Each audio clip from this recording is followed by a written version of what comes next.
Una nueva intervención, el asambleísta nacional por Alianza País, Augusto Espinosa. Por mi profesión de economista me veo obligado a hacer algunas precisiones técnicas, teóricas, para que se manejen las cifras de manera adecuada.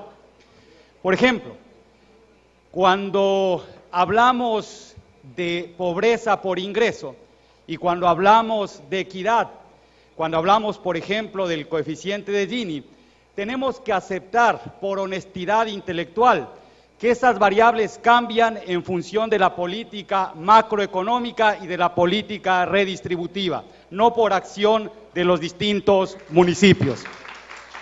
¿Hay una contribución marginal? Indudablemente sí, hay una contribución marginal. ¿Cómo se mide la eficiencia de un municipio? Si es que queremos asociar esa eficiencia con los indicadores de pobreza. Hay un indicador que se conoce como el de necesidades básicas insatisfechas, y ese indicador de necesidades básicas insatisfechas en el Cantón Guayaquil está en alrededor del 50%, cuando el promedio nacional es del 35%.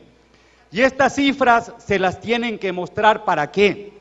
Estas cifras se las tienen que mostrar no como un instrumento de disputa política, sino para ser muy crudos en el diagnóstico de la realidad y efectivamente a partir de ese diagnóstico comenzar a trabajar de manera conjunta para resolver esos problemas nacionales.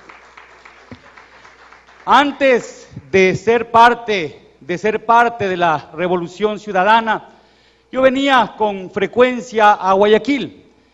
Y efectivamente me daba mucha satisfacción de poder salir a correr por el malecón, de poder disfrutar del cerro de Santa Ana y veía un Guayaquil.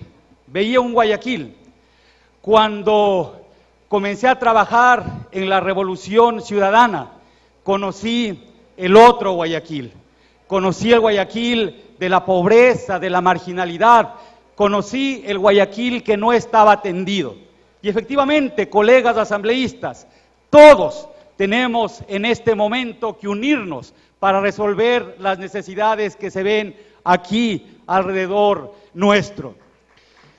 Cuando fui posesionado como ministro coordinador de Conocimiento y Talento Humano, conocí por primera vez Monte Sinaí. Y créanme que si antes me sentía orgulloso de nuestra perla del Pacífico, de esta grandiosa ciudad, de su gente, de los Madera de Guerrero también, si antes me sentía orgulloso de esta ciudad, cuando visité estos sectores, me sentí comprometido con la necesaria transformación que todavía tiene que experimentar esta ciudad. Hoy hablamos de diálogo. Y efectivamente, todos levantamos, enarbolamos la bandera del diálogo. Pero para eso también hay que ser humildes. Hay que saber reconocer lo que se ha hecho, lo que se ha avanzado, pero también lo mucho que nos falta por hacer. Quienes somos parte de la Revolución Ciudadana, aceptamos con humildad ese hecho y nos sentimos comprometidos con Guayaquil para seguir avanzando, para seguir trabajando por su engrandecimiento. Pero también el municipio de Guayaquil, la prefectura del Guayas, tiene que hacer ese reconocimiento. Hay que juntarse, reconociendo los aciertos de unos y los errores de otros. Y por eso ahora que se enarbola esta bandera de la unidad y del diálogo nacional, yo creo que es de gente honesta reconocer el trabajo que un presidente guayaquileño hizo por su ciudad natal. Creo que en esa actitud de desprendimiento y en un arranque de justicia, ojalá el alcalde de la ciudad de Guayaquil acoja también ese clamor del pueblo guayaquileño de reconocer a uno de sus hijos que invirtió muchísimo en parques, en escuelas. Recuerdo que antes de la Revolución Ciudadana Durante 30 años no se había invertido en educación en la ciudad de Guayaquil. Yo decía, cuando me posesioné como ministro de Educación, que lo que teníamos eran manitos de gato. Y efectivamente, eso sucedía en las escuelas. Y fui muy crítico con la política alrededor del tema de educación que se impulsaba desde la alcaldía de Guayaquil. Así como crítico también fue el abogado Nebot. Creo que es importante que nos sentemos a conversar para resolver esos problemas estructurales que tienen los distintos sectores. Problemas estructurales como que Guayaquil es una de las ciudades en donde más microtráfico y consumo de drogas entre jóvenes y adolescentes tiene el país.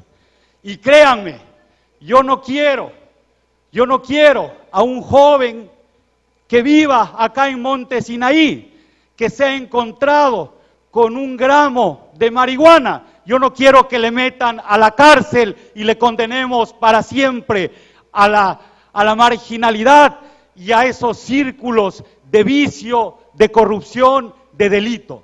Hay que analizar muy bien esto de la tabla de consumo de drogas y enfrentar integralmente el problema del consumo entre niños, jóvenes y adolescentes. Y también pensemos con claridad lo que haremos para fortalecer la institucionalidad que ayuda a prevenir el consumo entre los jóvenes guayaquileños. Pensemos que se necesitan departamentos de consejería estudiantil y que esos departamentos de consejería estudiantil requieren de gasto y gasto público, requiere de personal, de psicólogos contratados por el Estado. Cuando hablemos de disminuir la burocracia, antes de hablar de memoria, pensemos en la gente de la parroquia Jimena, de la parroquia Tarqui, en la gente de Ciudad Victoria, en la gente de Monte Sinaí. Hablemos con cifras reales, no maquillemos las cifras, no tratemos de autoproclamarnos los salvadores de una ciudad cuando se está a la vez llamando a la unidad y al diálogo. Entendamos que hay visiones distintas. Por ejemplo, seguramente si es que habríamos estado como Revolución Ciudadana en la alcaldía de Guayaquil, antes de declarar zona urbana a San Borondón, probablemente habríamos declarado a Monte Sinaí para atender las necesidades que esta zona tiene. Creo que es importante también cuando hablamos de equidad, efectivamente han mejorado los índices de equidad, pero resulta que también esa equidad ha mejorado, porque la recaudación tributaria